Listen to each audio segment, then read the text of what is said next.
Hello people of YouTube, it's Deepak here and welcome to DCS World 1.5 and Belsimtek's Mi8 module.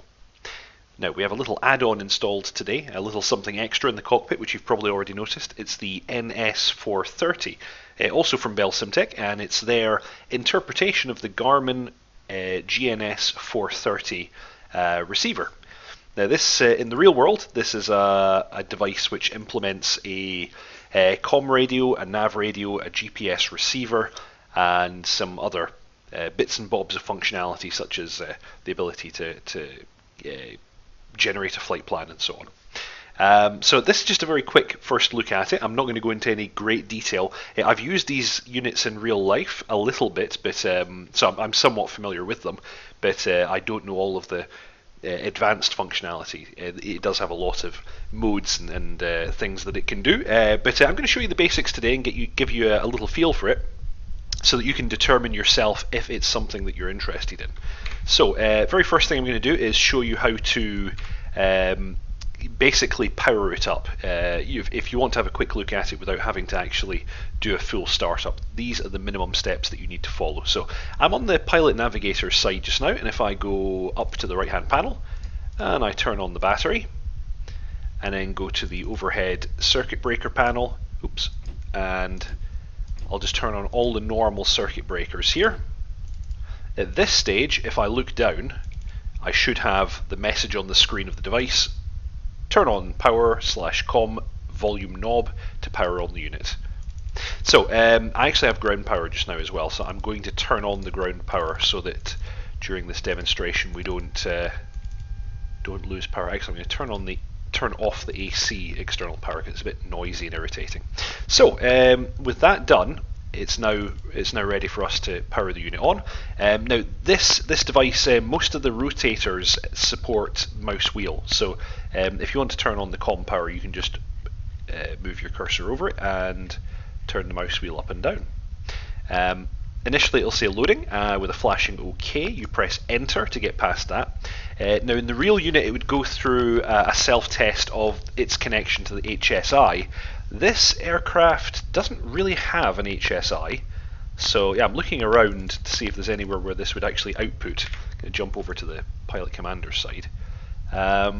Yeah, that's not really going to be driving anything, so you can kind of ignore that and press OK again.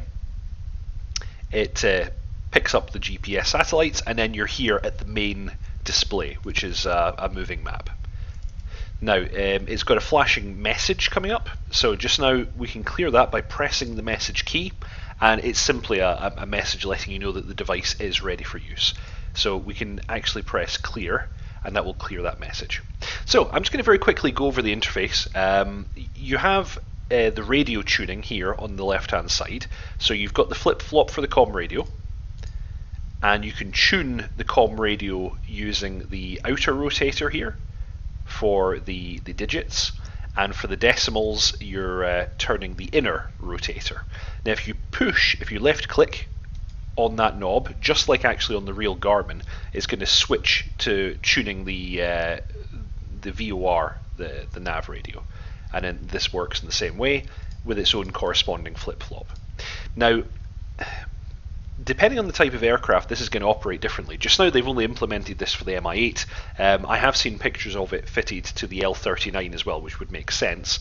I don't know what other aircraft are going to get this. But yeah, my understanding is just now in the Mi8, the comm radio and the nav radio are not actually connected up, so effectively these are not doing anything, which is fine. You've then got the buttons across the bottom, which are to switch whether or not your navigation information is coming from the GPS or from a VOR receiver, which in this case would be the nav radio built into the unit. You're going to run this with GPS enabled all the time. OBS is to suspend automatic changing of waypoints. Normally as you overfly a waypoint, it's going to automatically select the next one. You probably won't use that very much. Message we just saw. FPL brings up your flight plan, and hitting clear will take you back to here. And proc is for procedures. That would allow you to load up a standard arrival or standard departure for a particular airfield.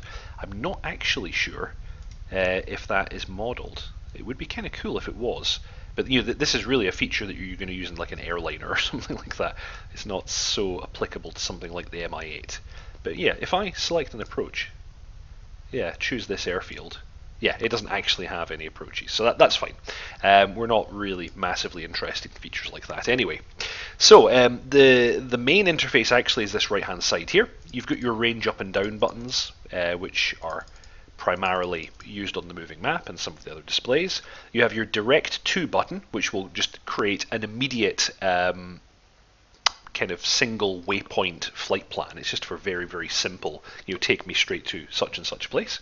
You've got your menu key, which brings up different menus depending on what interface you have on the screen. You've got clear and you've got enter. If you're in some of the sub menus, pushing and holding the clear button for a period of time will always take you back to your default nav mode. After that, everything is on the right hand rotary. So the outer rotary, the big rotary, big right knob, it says here when I hover over it, takes you through your master modes. So your master modes are nav, that's enunciated down here, waypoint, auxiliary, nearest, and that's it. So we're going to go all the way back to nav. And inside each of these modes you have submodes, and the submodes, or pages I guess you might call them, are it's displayed next to the mode. So for nav we have all these pages, and the very first page is a kind of it's like a flat HSI. I don't know what a better way of describing it would be. It's going to show you your kind of current waypoint and the waypoint you're flying to. We don't actually have a flight plan right now. It's going to show you your deviation here, your course deviation. It's going to show you distance, your distance to track and bearing. And yeah, again, because I don't have anything selected now, really nothing is appearing here. Second page, is your moving map. Third page is moving map with terrain. Now, this is kind of cool because it's color coded, so you can see what terrain is above and below you. Yeah, if I zoom all the way out, you can see it's quite interesting. Normally, when you're airborne, that's going to be green most of the time. Next page, we have local departure information.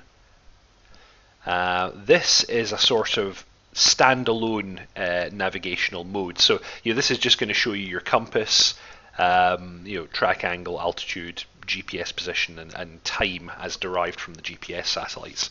So you would possibly fly with this or the moving map when you don't have a flight plan loaded.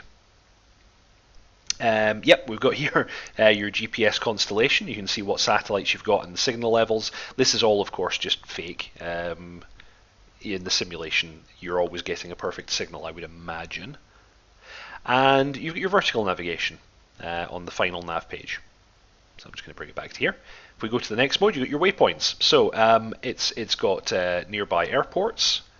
It's got you can actually bring up information about the airport that you're at. It's going to give you things like the runway length and so on. Frequencies, and I don't think that's correct, but anyway. Approach and transitional information. This is again for arrivals. I don't really think that's implemented. Some more information to do with that. Some more information to do with that. Nearest VOR. Nearest NDB. Another VOR? Yes, I'm not really familiar with some of these. And user waypoints. Unless you've created some, they're not going to be there. Next one is auxiliary. This allows you to display all kinds of information, and again, I'm not really sure how much of this is actually implemented. You can go through the pages using the inner, the small right knob, and if you find a page that you want to actually interact with, you push in the cursor, and you'll get a flashing cursor, and then you can enter. We don't actually have a checklist, it would appear. Clear takes you back a bit. So, what else have we got? Flight timers? Okay, that's kind of cool. So the flight timers work, that's cool. Trip statistics, what do we got in here? Odometer, average ground speed, that's kind of cool. Software versions, yeah, so 1.0 for everything. Yeah, of course, this unit is a fake simulated unit, so it's not going to be giving us much in the way of useful information there. Sunset and sunrise. I wonder if that's actually implemented. Let's give it a go. So if I actually do I actually know any of the codes for nearby airfields? I don't think I do. Just out of interest, if you are entering textual information like this, and this is kind of how you set up your waypoints. Let me go back to that. You are rotating the inner knob, the small right knob, to change the letter, and you're rotating the outer knob to move the cursor. And that's the standard way that you're entering text with this particular unit. Actually, I guess what I could do is, if I went back to nav mode, nearest, here we go, so UG27. Let's go UGTB, that's Tbilisi, I think, UGTB. So if I go to auxiliary mode, and I go through my pages, sunrise, sunset, choose that, and we're going to go, what was it again, UGT, wasn't it? UGTB. Let's see if this actually works. I would assume this is not implemented. I'd be very surprised if this was implemented. No, that didn't work. Let's try one more time and then I'll move on. So, UGTB,